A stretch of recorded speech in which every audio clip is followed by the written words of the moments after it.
రీసెంట్గా United Nations Development Programme UNDP అనే ఐక్యరాజ్య సమితికి చెందిన సంస్థ హ్యూమన్ డెవలప్మెంట్ ఇండెక్స్ రిలీజ్ చేసింది.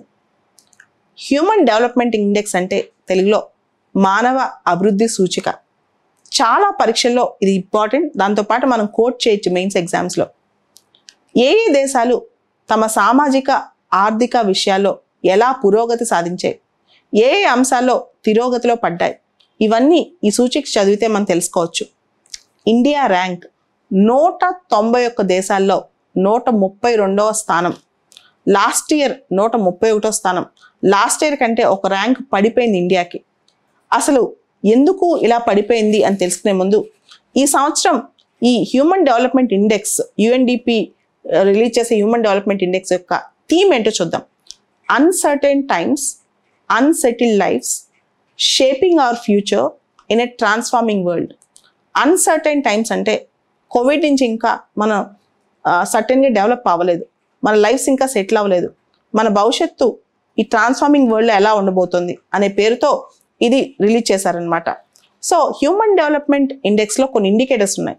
మేజర్గా 3 చూస్తారు. ఇప్పుడు ఇంకా 1-2గా డివైడ్ అయిందనమాట. లైఫ్ ఎక్స్పెక్టెన్సీ ఎట్ బర్త్, రెండోది గ్రాస్ నేషనల్ ఇన్కమ్ అంటే పర్ క్యాపిటల్ టర్మ్స్లో గ్రాస్ నేషనల్ ఇన్కమ్, మూడోది లిటరసీ. ఆ లిటరసీని ఎక్స్పెక్టెడ్ ఇయర్స్ ఆఫ్ స్కూలింగ్ మరియు మీన్ ఇయర్స్ ఆఫ్ స్కూలింగ్ అని డివైడ్ చేశారు. సో 3 పర్టికులర్ చూస్తారు. అంటే ఎక్స్పెక్టెడ్ ఇయర్స్ ఆఫ్ స్కూలింగ్ అంటే స్కూల్ ఎంట్రీ ఏజ్ నుంచి చూస్తున్నారు. తర్వాత మీన్ ఇయర్స్ ఆఫ్ స్కూలింగ్ అంటే 25 సంవత్సరాలకి వాళ్ళు ఎన్ని సంవత్సరాలు చదువుకున్నారు ఇవన్నీ చూస్తున్నారు అనమాట. సో మన లైఫ్లో ఇవి చాలా ఇంపార్టెంట్. లిటరసీ కానీ, తర్వాత లైఫ్ ఎక్స్పెక్టెన్సీ కానీ, తర్వాత పర్ క్యాపిటల్ ఇన్కమ్ GDPలో మన ప్రతి ఒక్కరికి ఎంత ఆదాయం అందుతుంది కానీ, తలసరి ఆదాయం, ఇవన్నీ కూడా సూచిక చేసి హ్యూమన్ డెవలప్మెంట్ రిపోర్ట్ రెడీ చేస్తున్నారనమాట. సో ఇవన్నీ ఉంటే కనుక ఆటోమేటిక్గా పావర్టీ లెవెల్స్ ఎలా ఉన్నాయి, కంట్రీలో అసమానతలు ఎలా ఉన్నాయి, కంట్రీలో మనుషులకు భద్రత ఎలా ఉంది, సాధికారత ఎలా ఉంది, ఇవన్నీ తెలుసుకోవచ్చు. దీంతో పాటే మానవ అభివృద్ధి, అసమానతలు, తర్వాత లింగ నిష్పత్తి, తర్వాత జెండర్ ఇన్ఈక్వాలిటీకి సంబంధించిన అంశాలు, పేదరికానికి సంబంధించిన అంశాలు, వీటన్నిటిలో కూడా చూస్తున్నారనమాట. కోవిడ్ వల్ల, రష్యా యుక్రెయిన్ యుద్ధం వల్ల మానవ అభివృద్ధి సూచికలో చాలా దేశాలు వెనకబడిపోయాయి. ఇండియా విషయానికి వస్తే ఇండియాలో లైఫ్ ఎక్స్పెక్టెన్సీ అనేది ఇంతకుముందు 69.7 ఇయర్స్గా ఉండేది. ఇప్పుడు అది 67.2 ఇయర్స్ అయిపోయిందనమాట. దాంతోపాటు ఇండియాలో ఎక్స్పెక్టెడ్ స్కూలింగ్ ఇయర్స్ ఇంతకుముందు 11.9 ఉండేది. కోవిడ్ వల్ల 6.7 ఇయర్స్ అయింది. తర్వాత గ్లోబల్ లెవెల్లో లైఫ్ ఎక్స్పెక్టెన్సీ 2019లో 72.8 ఇయర్స్ ఉంటే ఇప్పుడు 71.4 ఇయర్స్ అయిందనమాట.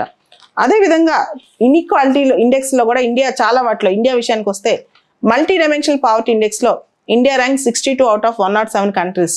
జెండర్ ఇన్ఈక్వాలిటీ ఇండెక్స్లో India rank 135 out of 146 countries. Gender development ఇండెక్స్లో కూడా ఇండియా ర్యాంక్ పడిపోయింది. ఇలా అనేక అంశాల్లో లాస్ట్ 2 ఇయర్స్ నుంచి చాలా దేశాల్లో హ్యూమన్ డెవలప్మెంట్ కానీ, జెండర్ ఇన్ఈక్వాలిటీలో కానీ, మల్టీ డైమెన్షనల్ పావర్టీలో కానీ చాలా ర్యాంక్స్ పడిపోతున్నాయి. ఓవరాల్గా దీన్ని ఇమీడియట్గా రికవర్ చేయాలంటే స్టేట్స్ ఎంతో కొంత ముందుకొచ్చి ఎక్కడెక్కడైతే మల్టీ డైమెన్షనల్ పావర్టీ ఇండెక్స్లో కానీ, జెండర్ ఇన్ఈక్వాలిటీలో కానీ, హ్యూమన్ డెవలప్మెంట్ ఇండెక్స్లో కానీ నష్టాలు జరుగుతున్నాయో వాటిని పోడ్చడానికి ట్రై చేయాలి.